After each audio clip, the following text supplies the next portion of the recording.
Welcome to What Are You Sporting About podcast, a podcast about business, employment, sports, and entertainment to help educate, support, and guide you to your next level. Here's your host, attorney Sivonnia DeBarros.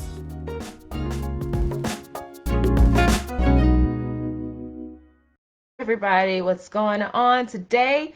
Hope you guys are having an amazing, what is today? Probably Wednesday.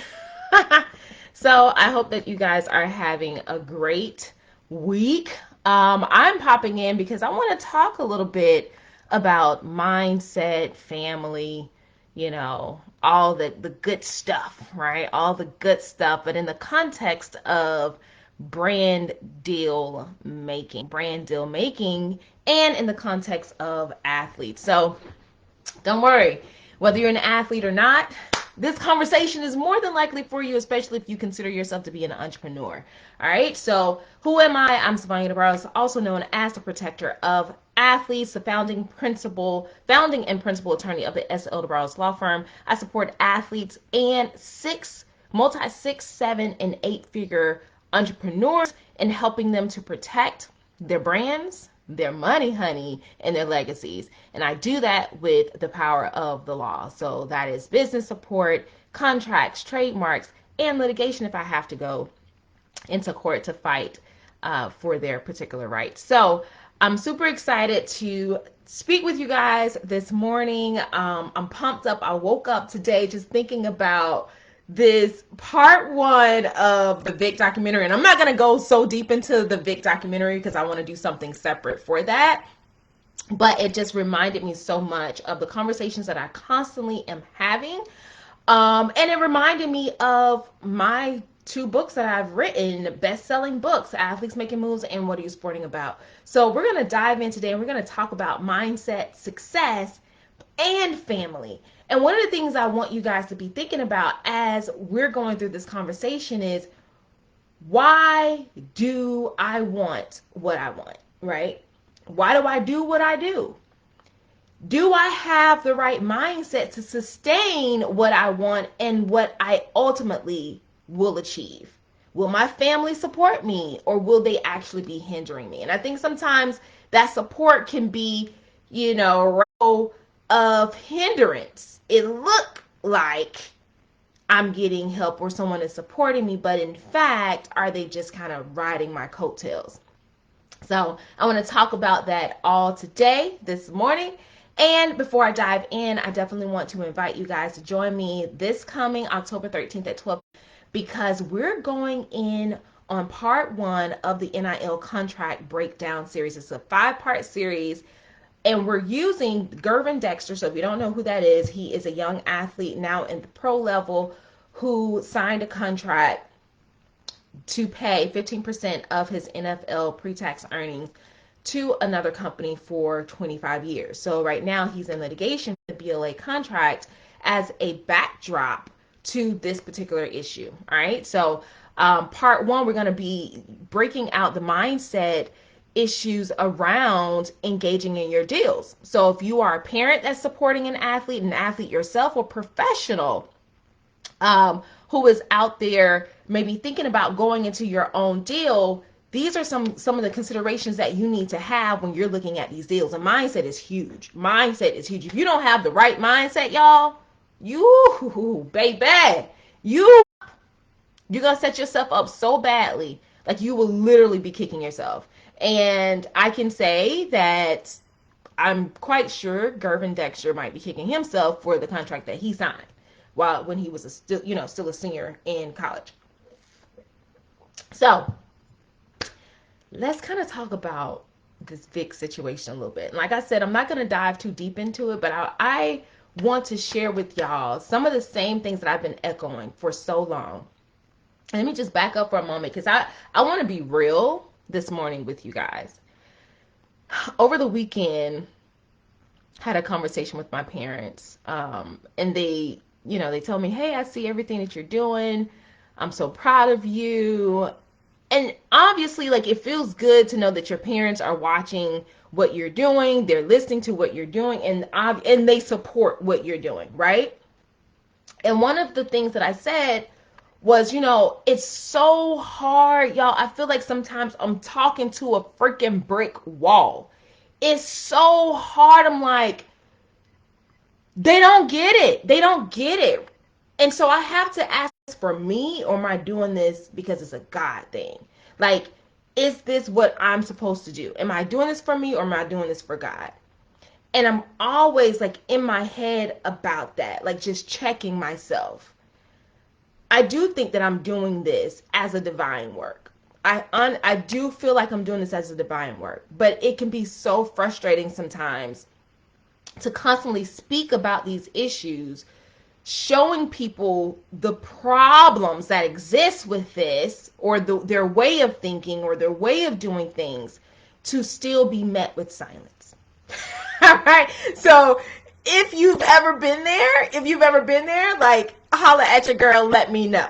All right. Holla at your girl, let me know, because this can't just be true for me. It can't just be true for me. So here's the thing. Watching part 1 of this Vic documentary, before I even got an opportunity to watch it, my husband said, man, this is the same stuff you be talking about. He said, this is the same stuff that's in your books. Not one book, but books. All right. He was like, this is the same stuff that you talk about in your books. So I'm going to reference that today. One of the issues that we have as athletes, parents, or entrepreneurs is that we have a jacked up mindset when we're going into opportunities, or what could look like opportunities for us. One way that my mentor puts it is, people spend money before they even get it. So if you've been told, hey, we're going to offer you $1.5 million for this deal, you as on the receiving end, in your head, never mind what you got to do for the 1.5, you've already started spinning. Go down your list, right? Check this box. One of the first things you're probably going to do is, okay, let me go buy my mom a big ass house. And this was a mistake that Vic made. I didn't even got into part 1, but I feel like I already know where I haven't gotten into part 2. I feel like I've already know where part 2 is going to go just on part 1, because some of the stuff that, like, when I watch, look, when I watch TV, I should probably have a YouTube channel just for this, but when I watch TV, I'm literally talking at the TV, all right? So I have a good idea of where this is going, a great idea of where this is going. Michael Vick buys his mom $1 million house, which does not make sense to me. Why would you buy someone $1 million house when they only have lived in the projects? And if you live in the projects, you're probably on Section 8.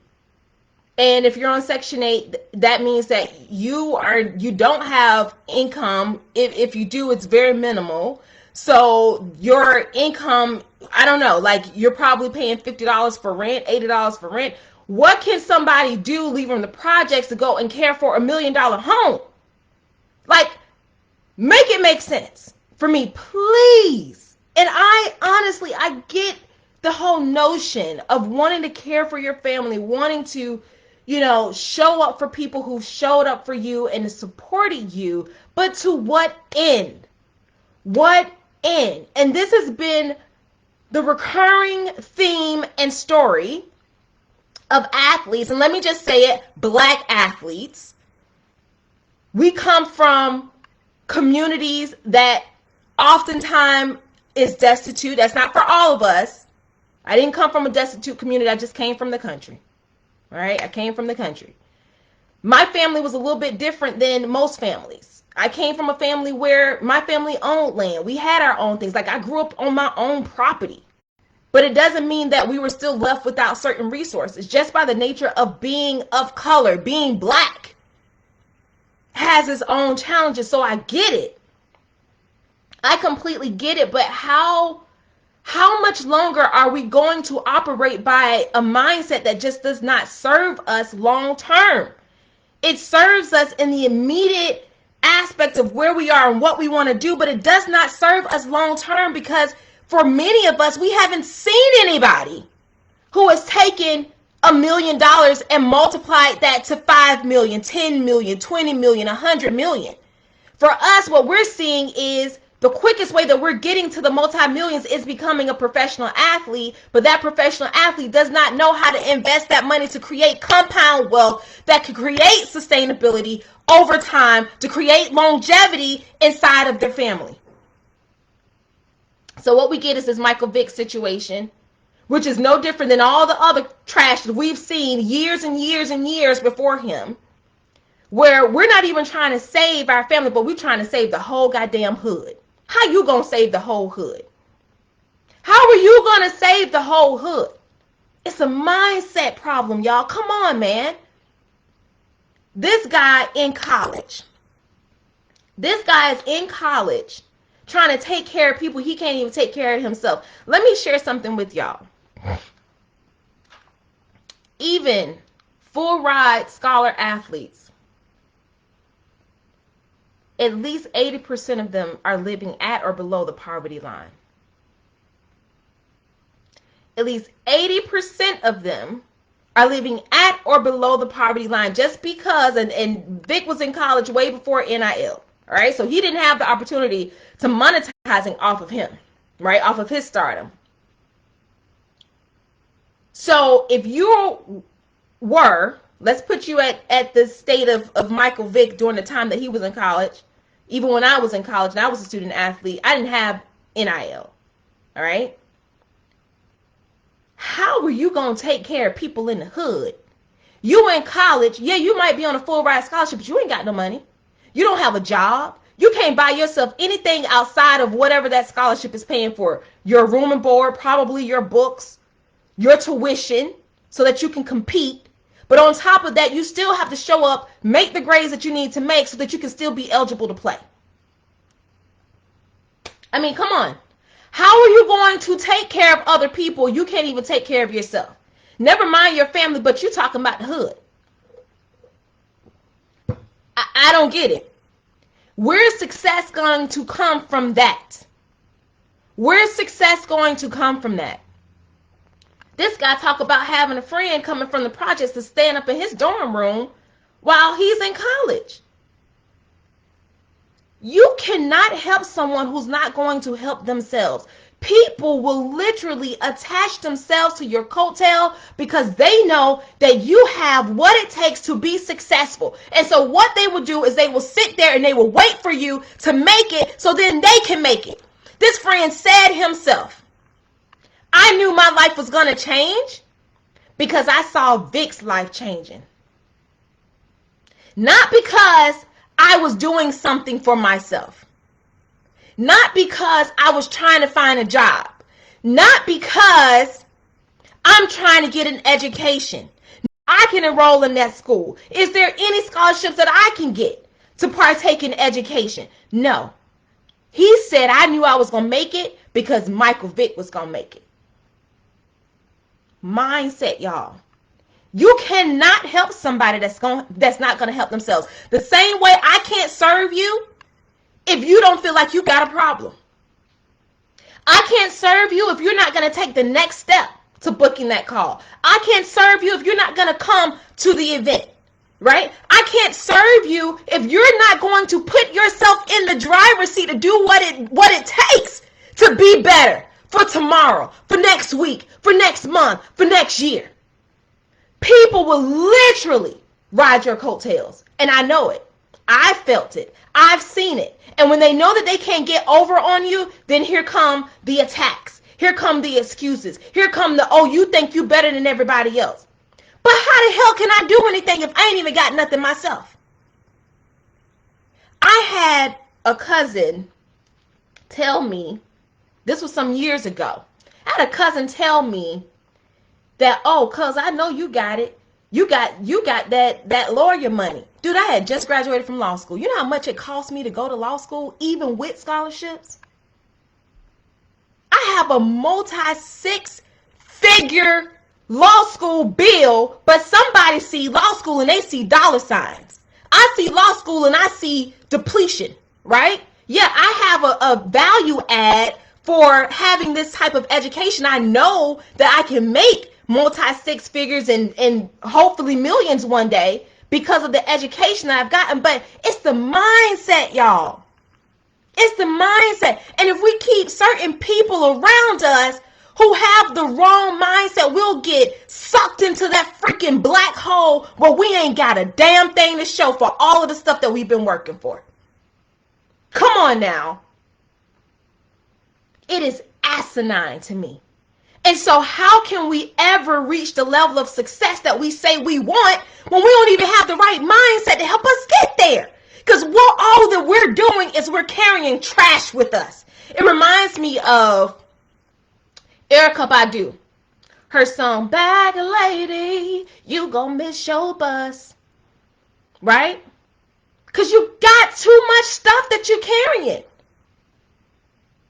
You carrying everybody's problem. You can't, like one of the things he said, oh, I love that environment. How the hell do you love the environment of the projects? Ain't nothing there. Ain't nothing there but crime, destitute, right? People who looking at you to make it so they can make it. Then you got to worry about yourself too. You got to worry about how you going to eat. You worried about your mama, how your mama going to eat. If you got siblings, you worried about your siblings. Like, can we just stop for a moment? Parents, if you're a parent in the room, can we just stop for a moment? One of the things that concerned me the most when I watched part 1 was the auntie is so freaking excited. She seemed to be more excited than the mama. Oh, Vic gonna make it. Let's go. Let's pack up our bags. We out of here. She already ready to move. The mama's super excited. She said, I never had that much money before. You still ain't got that much money. Your son got the money. You don't have the money. Parents, we cannot live vicariously through our kids. Like the type of pressure that parents have put on their kids, especially if that child has the ability to make it pro, you need to take a step back. What should you truly want for this child's future? Okay, but look, son, look, daughter, I don't need $1 million home. I don't even have a job to pay the taxes on this house. If I was paying $50, $100 in the projects for rent, how the hell am I going to pay a $400 light bill in $1 million house? Come on now. And I know this because my home, I didn't buy my home at $1 million. My home was sold at $1 million at the height of the market. All right. So I know I live in $1 million house, but I ain't pay $1 million to live in that house and to live in this house. We have to change our mindset so that we can really see the success that we want, and then make sure that we take whatever action is necessary to rid ourselves of the baggage. That can be friends, that can be family, right? That can be false beliefs that we've put up inside of ourselves. Like having the right mindset and having the right people around us will help us to recognize when we put ourselves in a situation, in a bind, in a mental bind, that is keeping us from propelling to the next level that we know that we want for ourselves. All right? So I want to pause here for a minute and invite you guys to get at What Are You Sporting About? What Are You Sporting About? And Athletes Making Moves. And I'll put the link inside of the comments. But when I was watching part 1, all I could do was think about this chapter in What Are You Sporting About? And I'm going to read a little bit of Athletes Making Moves, because these books are such great resources for you. In Athletes Making Moves, all right, chapter 1, and this is part of shifting your mindset for success. All right. Here it goes. You must engage in the mind-shifting process around success right now so that when it's time for you to monetize, promote, and protect your NIL, you're not out here making moves that are not in line with what you really want and the life you desire to build. Sivonnia, you ask, how do I shift? Well, let's start with going back to my first question on success. Think of what success looks like to you, and then list all the things that have influenced you to believe or think that way. You can also shift your mind around sports and what that means to you. For instance, what is the first word that comes to your mind when I say team? You probably answer with some sort of team name, a sporting event, etc. But team can also symbolize leadership, identity, commitment, ability to follow rules, working with others, selflessness, etc. You catch my drift, right? There are so many things that have been planted deep down inside of you that have caused you to believe there is only one particular way to think about or do things. Therefore, we must disrupt those beliefs so that we can begin to shift our minds around what truly matters. Okay? Shifting our mindset for success. Moving over to what are you sporting about? Chapter 5, Mama Them. Mama Them, honey, are they helping or hindering the process? And here's the thing. Sometimes it's hard for us to see certain things when we're so like deep on the inside of it, but other people who are truly supporting us, but they're on the outside of those relationships, they can see everything that is happening. They can see how your mindset is jacked up and how it's not going to lead to the success that you want. They can see how the family and the friends are not helping but hindering. One of the examples was about having an entourage. And I always talk about these entourages, y'all, because these entourages ain't helping us. Entourage these days ain't nothing but a whole bunch of people who sitting here want to have your money, want to have your life on your dime, want to buy clothes on your dime, right? Like there was a friend in part 1 of this documentary saying, oh, we got $100 million. No, you don't. Vic has $100 million. You don't have $100 million. Vic has $100 million, right? And so we have to truly look at those who are around us. Is this entourage actually doing something for me, or are they taking from me?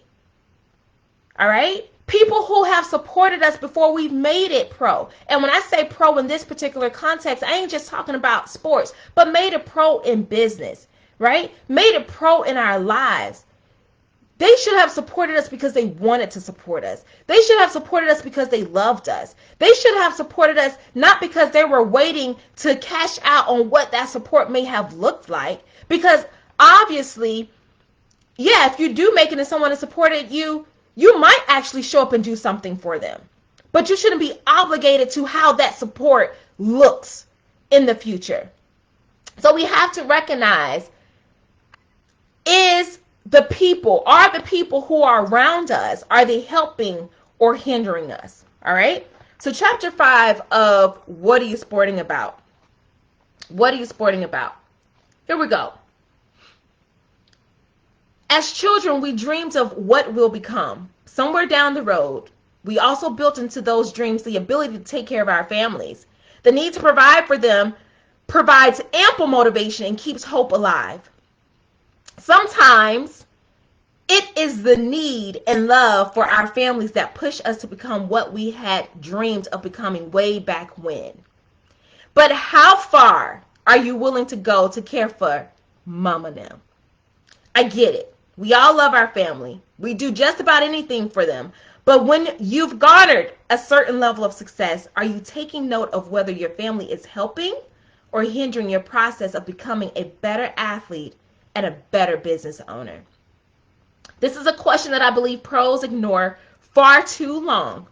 We all want to be successful. We all want to buy our mother a home and pay off her debt, especially if she sacrificed for us.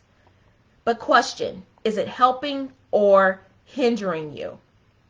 Have you heard of self-preservation?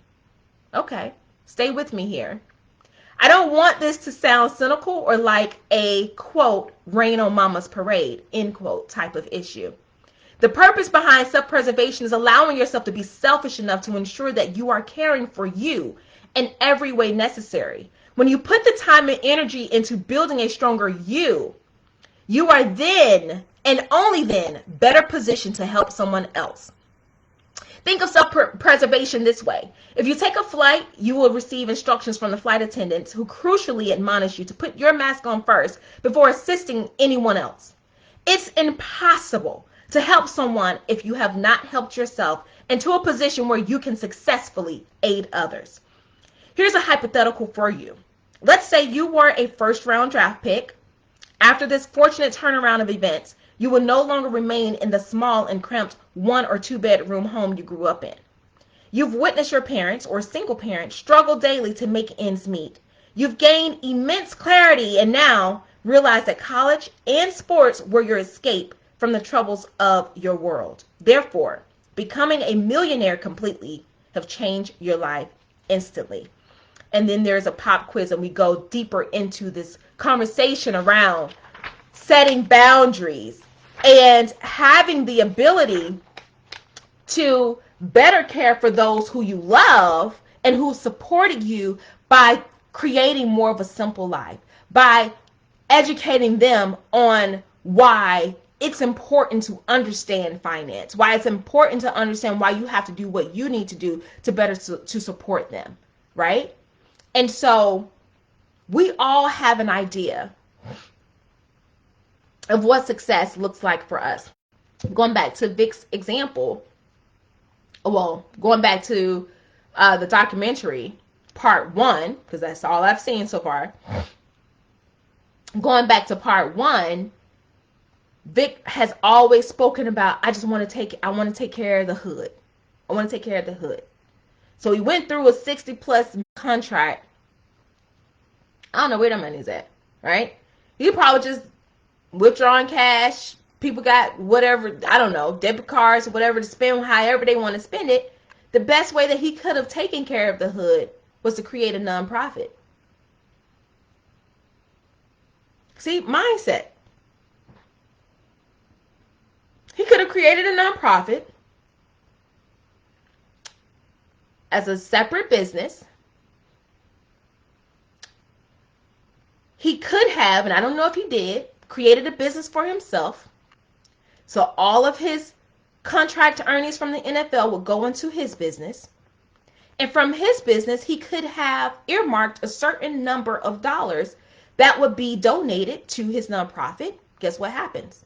If you got a tax write-off status, 501c3 status for that nonprofit, he would get a tax write-off for the multi-millions that he would receive in his business from his NFL income. And with his nonprofit, what he could have done is said, okay, I'm going to have this amount of people that can apply to this nonprofit, and based on their application, they can receive X amount of dollars. We can earmark these, 10 million for education, 10 million for food in the hood or something, right? If we're going to, almost like Meals on Wheels, if we're going to feed the hood, let's do that. Job readiness, we can earmark for that. But no, it was, just take this, go with it, do what you want. I'm going to go to the club. I want to be in this video.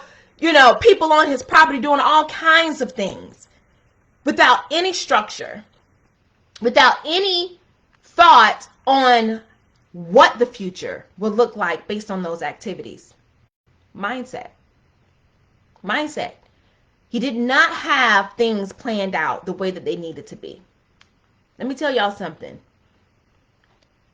I don't care whether you're an athlete or not. Somebody gives you some money, especially from a business, you best believe taxes gonna come up out of that. So you need to have the right people on your team to help you recognize, how much taxes do I need to put aside for this? Because you're going to have to pay them taxes. The last thing you want to have happen is to be in debt with IRS because you didn't pay taxes on a multi-million-dollar contract. 60 something. Can you imagine 60 plus million, then into 100 million? How much tax is going to have to be paid out of that? But if you got a nonprofit and you've set it up properly, earmark some of that income into the nonprofit so you can get a write-off, tax write-off. Mindset.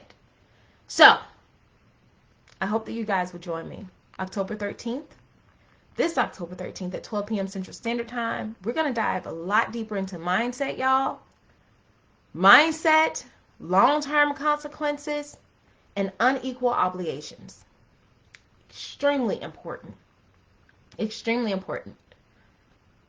And I hope that this has helped you to think about whether your mindset is properly positioned for the success that you said you want for yourself, and to have the discernment in determining whether your family, and when I say family, I'm talking about friends who are also like family, is your family truly supporting you, or are they just riding your coattails? And beware of the people that you meet too along the way, because other people can see certain greatness in you that you might not even be able to see yourself yet, but they see it, and that's why they stick around. But if they're not depositing anything into you and they're just only taking, it's time to cut, man. It's time to cut. And you don't have to do it in a nasty way, but you have to be in alignment. Your mindset has to be in alignment with the success that you want. It has to be. And you also need to check your mindset on, is the success that I say I want, is that short-term success, or am I looking at long-term success? And if we're looking at the long-term success, the way that we start to make decisions, the type of people that we will have around us, those things should all be in alignment to help us get what we want. Because long-term success is completely different than short-term success. I'm telling you, it is. It just is. All right? So I hope that this has supported you. Join me October 13th Central Standard Time for part 1 of NIL Contract Breakdown Series. If you are an athlete, a parent, or an entrepreneur engaging in brand deals, you're going to want to come to this 5-part series. We kick it off October 13th at 12 p.m. Central Standard Time.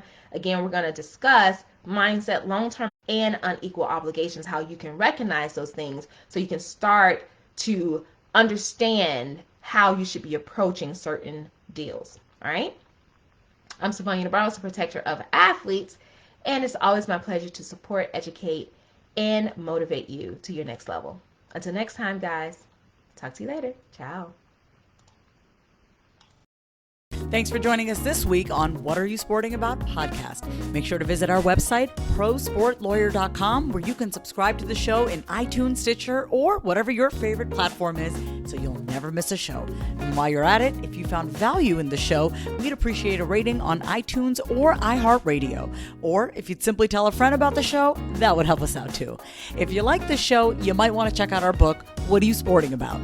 Attorney Sivonnia DeBarros is available for private consulting at sldebarros.com. And remember, we're here to educate, support, and guide you in your journey to success, because we're all sporting about something.